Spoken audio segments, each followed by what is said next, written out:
अमृतसर में गिरा पाकिस्तानी रॉकेट क्या भारत की एयर डिफेंस सिस्टम की कमजोरी उजागर कर गया? राष्ट्रीय प्रस्तावना के प्रबंध निदेशक संजीव श्रीवास्तव से स्थानीय संपादक दिनेश कुमार गर्ग की बातचीत। नमस्कार, आप देख रहे हैं राष्ट्रीय प्रस्तावना और मैं हूं संजीव श्रीवास्तव।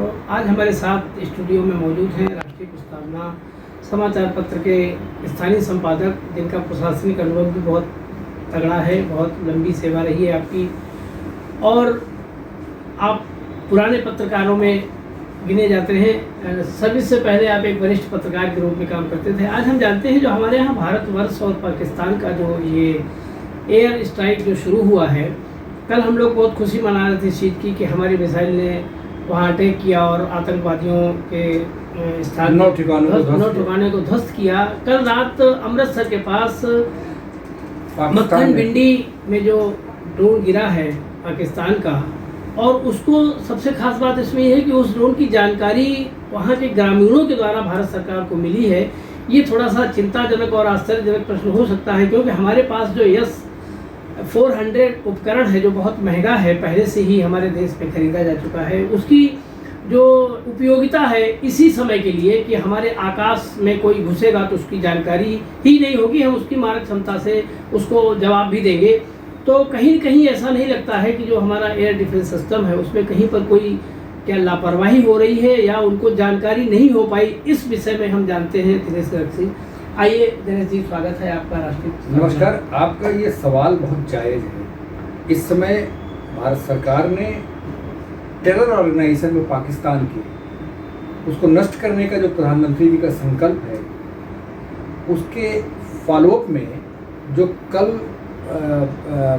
मतलब 7 तारीख की भोर में पाकिस्तान के 9 ठिकानों पर खास करके उस एरिया में स्ट्राइक किया है जहां के बारे में आज तक सोचा ही नहीं गया। पिछली 2 बार एयर सर्जिकल स्ट्राइक्स हुई हैं तो केवल पाक ऑक्युपाइड कश्मीर में हुई थी, लेकिन इस बार जब हमारी सरकार ने मिसाइल स्ट्राइक की या एयर स्ट्राइक की, अभी उसके बारे में बहुत ठीक से बताया भी नहीं गया है, तो वो उसमें लाहौर के पास का इलाका और बहावलपुर के पास का इलाका जो कोर पाकिस्तान है वहाँ पे भी स्ट्राइक किया है। अब पाकिस्तान में जाहिर है कि भारत के विरोध में, खास करके हिंदू भारत के विरोध में बहुत तीव्र भावनाएं हैं और उनको किसी भी तरह से यह सहन नहीं हो रहा है कि हिंदू भारत उनको मार के निकल जाए और हम कुछ न कर पाएँ। तो इसलिए पाकिस्तान से रिटेलिएशन, उनका प्रतिरोध, उनका प्रतिप्रहार एक बहुत संभावित बात थी जो आज के समाचारों के अनुसार हुई है। पाकिस्तान की तरफ से कुछ रॉकेट भारत की तरफ भेजे गए हैं, मारे गए, प्रहार किया गया, जिसमें से एक रॉकेट की रिपोर्टिंग ये है कि वो अमृतसर के ठीक बाहर, अमृतसर सिटी के ठीक बाहर मक्खन भिंडी गांव में जाके गिरा है और वो भी खेतों में गिरा है, बस्ती में नहीं गिरा। ये सौभाग्य था भारत का, अन्यथा बहुत सारी दुर्घटनाएं होती, बहुत सारी जान माल की क्षति हो सकती थी। अब इससे एक सवाल उठता है कि हमारे यहाँ पाकिस्तान की तरफ से आने वाले, चीन की तरफ से आने वाले प्रहार को रोकने के लिए सन 2018 में रूस से हमने एक बहुत कीमती, बहुत ही महंगी एयर डिफेंस सिस्टम खरीदा था जिसको S-400 कहते हैं। एक एयर डिफेंस सिस्टम की कीमत लगभग 32 करोड़ रुपए, 34 करोड़ रुपए के आसपास आती है, जिसमें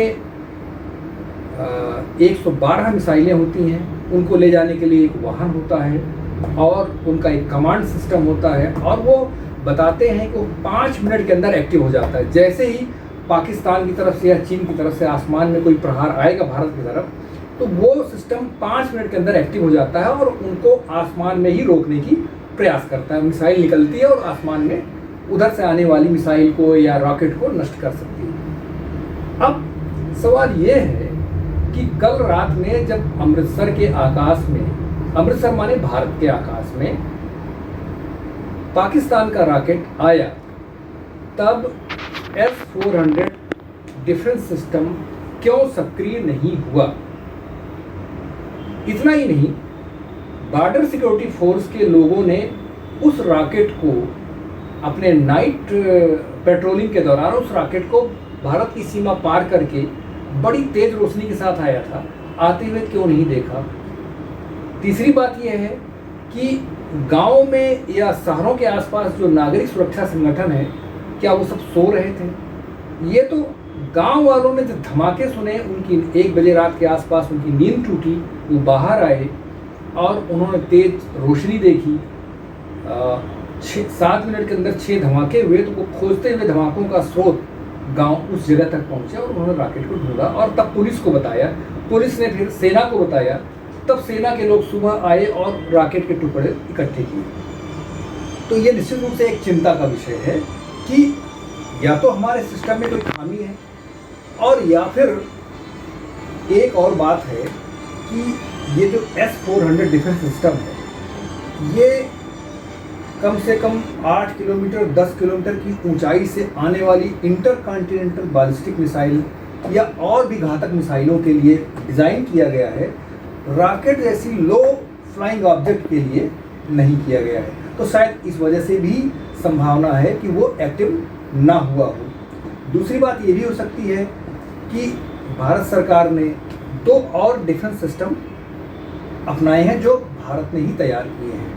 एक है पृथ्वी एयर डिफेंस सिस्टम, दूसरा है एडवांस एयर डिफेंस सिस्टम। पृथ्वी एयर डिफेंस सिस्टम भी बहुत ऊंचाई से आने वाली मिसाइलों के लिए तैयार किया गया है, लेकिन जो एडवांस एयर डिफेंस सिस्टम है वो कम ऊंचाई पे आने वाले प्रोजेक्टाइल्स हैं, मिसाइल्स हैं, जो भी हैं, उधर से जो भी फेंका जाएगा उसके लिए है। लेकिन वो भी इसमें विफल रहा, डिटेक्ट नहीं कर पाए, उसने प्रतिरोध नहीं किया है। तो ये निश्चित रूप से इस समय जब भारत पाकिस्तान के बीच में तनाव चरम सीमा पर है और पाकिस्तान से बार बार आवाज़ें आ रही हैं कि वो